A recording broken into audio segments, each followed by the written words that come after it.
Welcome to your Unit 3 crash course review. So rational expressions and equations was the big point of Unit 3. So starting off with something like number 2, just to jump right on in, if you are asked to simplify something like this, you have to factor first,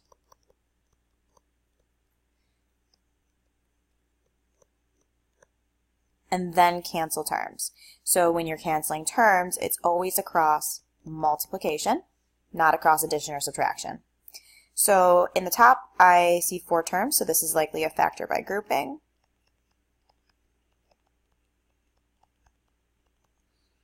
Okay, so that factors to x squared plus 4, x minus 5. In the bottom, I see x plus 5, x minus 5 as a dots.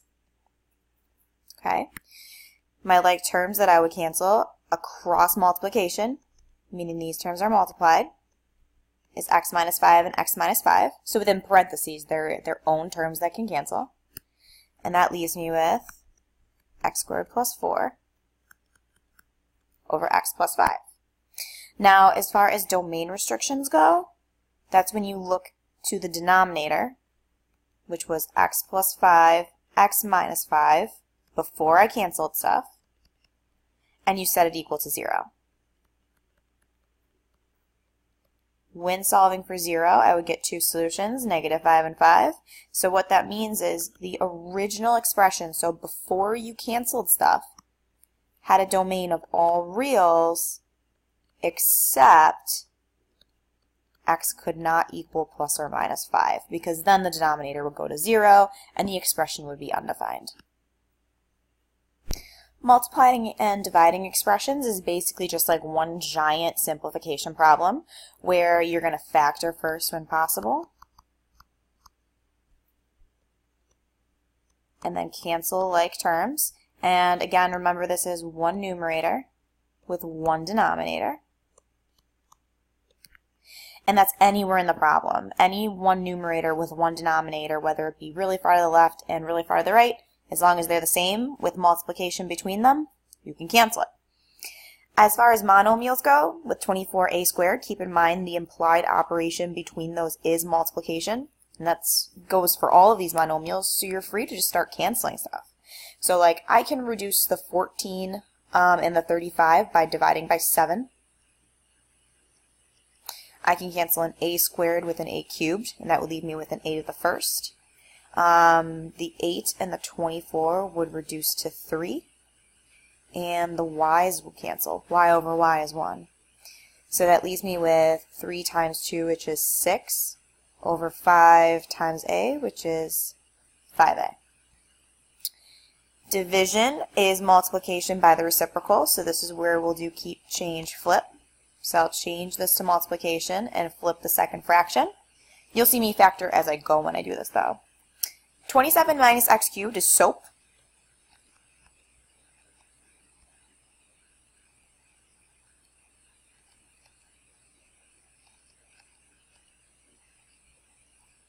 Same, opposite, always positive. Square, product, square. X squared minus 9 is dots. Notice how I change the sign and then move the x squared to the bottom. Then x squared minus 2x minus 15 factors to x minus 5x plus 3. Now's the fun part. Now I cancel. Let's see, so I've got an x plus 3 and an x plus 3. An x minus 3 and a 3 minus x, but that reduces to a negative 1, so I'll put that out in front. At this point, you're going to be tempted to cancel the x squareds, but you can't because this x squared is bound within these parentheses. So that is one whole term. You can't split it apart because those are being added together. So my final answer is negative 9 plus 3x plus x squared times x minus 5 all over x squared.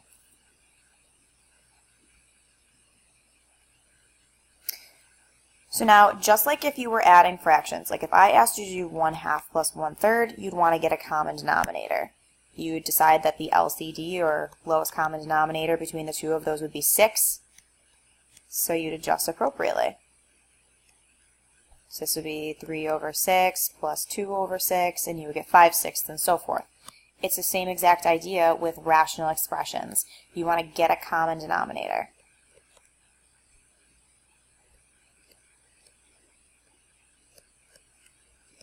You may need to factor first in order to do that. So something like 12x over x squared minus 36, I'm already thinking about that as x plus 6 over x minus 6. So then when I look at the second term, I'm noticing that I could adjust this by multiplying the top and bottom by what it needs in x plus 6. By doing that, I would then have the common denominator of x plus 6, x minus 6. The numerator can then all be combined to one numerator. So this is 12x minus 6 times x plus 6. The biggest mistake you'll make is not distributing that negative all the way through, so just be careful there.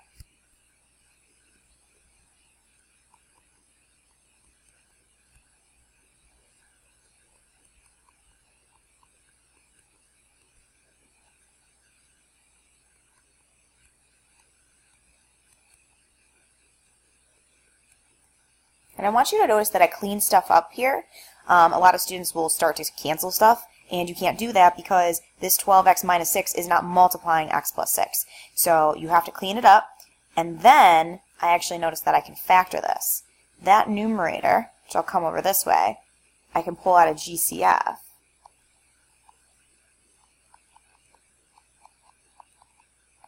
And then I can cancel the x minus 6's. So this whole thing reduces to 6 over x plus 6. Also notice that I didn't lose my denominator. Sometimes, especially when I start to review rational equations, students will just cancel out the denominators. That would be like saying, in my previous example, 1/2 plus 1/3 is 5. That just doesn't make sense. It's 5/6. Alright. One thing I'm going to say about 6, and I'm not going to do the whole thing out, is that these terms are very similar, but not the same. They're actually off by a -1. And that's because subtraction is not commutative, meaning I can't just switch the order of it. But what I can do is multiply the top and bottom of the first fraction by -1, which then creates a -4 plus x, which is the same thing as x minus 4, and then you'd be free to combine the numerators, factor, cancel, and so forth. So you can finish that one out yourself. All right, complex fractions. I'm going to show you two different ways. So depending upon who you have as a teacher, or maybe even it's something new that you see and you like doing it this way, I'm going to show you two different ways to do this. The first way I'm going to show you is what I like to call the box-in method. And this is where you multiply each term by the LCD over 1. So I'm going to go ahead and look at 8. I've got this little floater guy of -2. I'm just going to put him over 1 so that he's a fraction. And I look at the 3x, 4x, and 1. And I decide that the lowest common denominator, or lowest common multiple really, is 12x. Okay? So I'm going to multiply everything by 12x over 1. Then here's where the boxes come in. I box in each of these little multiplication problems, so I really only focus on one thing at a time. In the top box, the x's would cancel, and the 3 and the 12 would cancel to a 4. I get 4 times 4, which is 16. In the bottom left, I get the x's to cancel, and the 4 and the 12 to go to a 3. 3 times 6 is 18. And nothing cancels with the floater, but that's okay. I get minus 24x. Furthermore, each of those are reduced by 2, so I could write this as 8 over 9 minus 12x, and that would actually be done. Okay, so that's one way to do it. Another way to do it is getting a common denominator. So get all common denominators.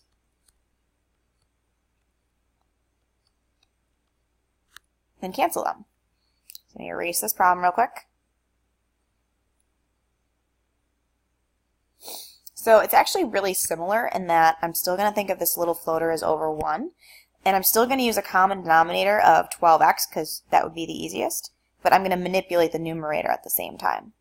So I'm multiplying the 4 by 4x, actually, excuse me, by 4, because I want the common denominator to be 12x. Down here, I'd multiply by 3 over 3, and over here, I'd multiply by 12x over 12x. So the idea is you're multiplying each part by 1, but you're just making it look different. So in the numerator, I have 16 over 12x, all over 18 over 12x minus 24 over 12x. Once all the denominators are the same, you'll notice that I get to the exact same place I did in the Lopakhin method. Oops, I lost my x over here. Okay, and then that would reduce exactly like we did in the previous example. So whatever method works for you, go for it. Moving on to rational equations. So equation means there is an equal sign in the problem. Everything else before this was an expression. Number 10 is something you guys have been doing for a super long time, and that's just a proportion where you have a single fraction equal to a single fraction. So frac equals frac. Pretty straightforward to solve. Just cross multiply. Okay? I'm not going to go through and do that.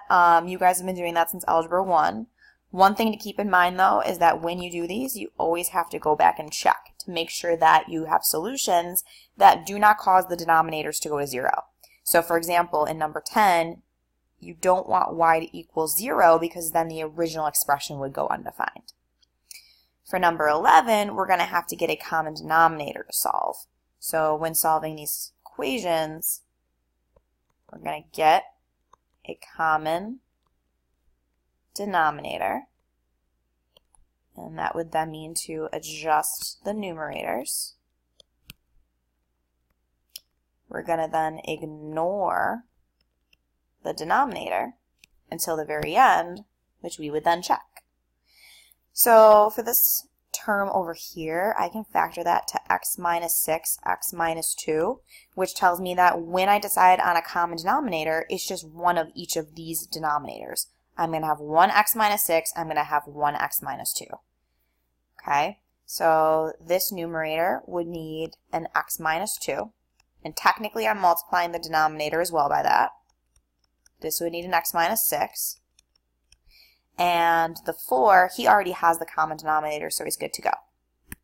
I'm going to ignore the denominators in my solving until the very end. Okay, so I've got x minus 2 plus x times x minus 6 equals 4. And now I go ahead and solve.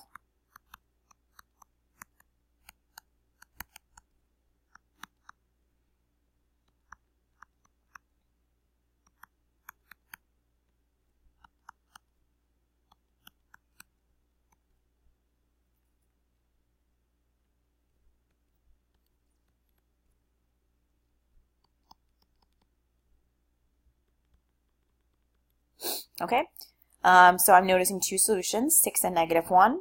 I go back and check my denominators. I'm going to clean this up a little bit. There are two things I can't have as a denominator.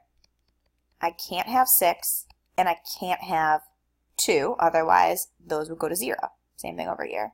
So since I got x equals 6, I have to reject that as a solution, and x equals negative 1 is my only solution. So again, when I'm solving this, I ignore the numerator in my solving, but then I go back and check. And I can only ignore the denominator when I have an equal sign. That's my green light to drop the denominators and solve. Hopefully I said that right. I can only ignore my denominators when I'm solving the numerators in equations. Okay. Moving on to radical equations. Really quickly, guys, you either square or cube to undo them, and you do that on both sides. And make sure you always check for extraneous solutions. So make sure that the radical is isolated first. So for example, if it originally looked like this, let's pretend that's how the problem started. You'd have to move the 4 over first, Then you'd square both sides. So that give you x minus 2 equals x squared minus 8x plus 16. Okay? Then you continue solving, yada, yada, yada, and then check. Plug it in, make sure the left-hand side equals the right-hand side. So same idea over here. Cube root of 5x minus 3 equals negative 2. Raise each side to the third power to undo the cube root. Go ahead, solve, yada, yada, yada. Make sure you check. So now we're getting into the exponents with radicals. Fractional exponents, like if you had p over r, I'll write it out as the numerator is your power. The r is your root. So for example, if I had x to the 2/5, this would be the same thing as the 5th root of x squared, because it's power over root. When you are rewriting these expressions, be careful about parentheses. So in A, only the x is being raised to the 1/2. So that means that's only the square root of x. As opposed to in B, where I have parentheses, that means the whole term is being raised to the 2/3. So that's the cube root of 3y squared. Okay? Going the other way, power root, this is y to the 2/4, power root, 5x to the 3/2. Keep in mind, if nothing's listed, that's an implied square root. Notice my parentheses here as well. So we're going to then use this idea to solve power function equations. So you're going to isolate first. I'm just going to put the x to the whatever first. And then we're going to undo with reciprocal powers. And you can always check these solutions not only algebraically, but also in the calculator, which I'll show you. Okay, so I would isolate. Divide by 5. And then I would raise both sides to the 4/3. Power over root. Can't really figure that out easily, so I would just plug this in my calculator. And I'd get 2 solutions.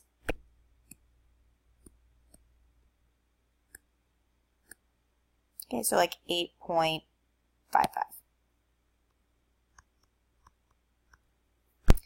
You can check this in your calculator by plugging the left-hand side in for y1, the right-hand side in for y2, and then looking at a graph. I could do second trace and an intersection.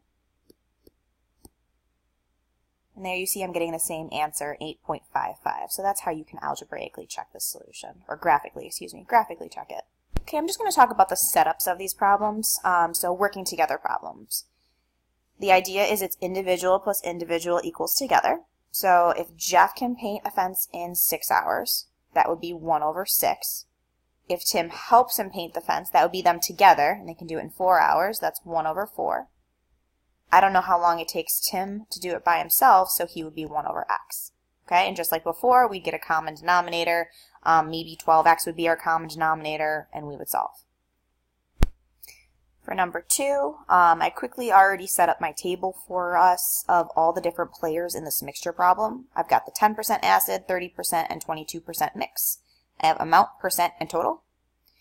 It tells me that I have 1 liter of the 10% to add. So how much of the 30%, so that would be my x, must you add to 1 liter of 10% to create a mixture that's 22%? Okay, the idea here is that if you have 1 liter and you add x more, that would be x plus 1 total liters. This would be 0.1, this would be 0.3, and this would be 0.22. To figure out the total, I'm just multiplying these together. So this would be 0.1x, 0.3x, and then 0.22 times x plus 1. It's the sum of the 10% and 30% that gives you the 22%. So this is in our rational equations unit because technically decimals here are fractions. Now if you hated the decimals, you could multiply through everything by 100. to clear those out. So that would give me 10x plus 30x equals 22 times x plus 1, and then you're good to go to solve for x. All right, woo, crash course. If you have any problems that you want to look back on, because I didn't finish them, that's where the answer key is on WITS.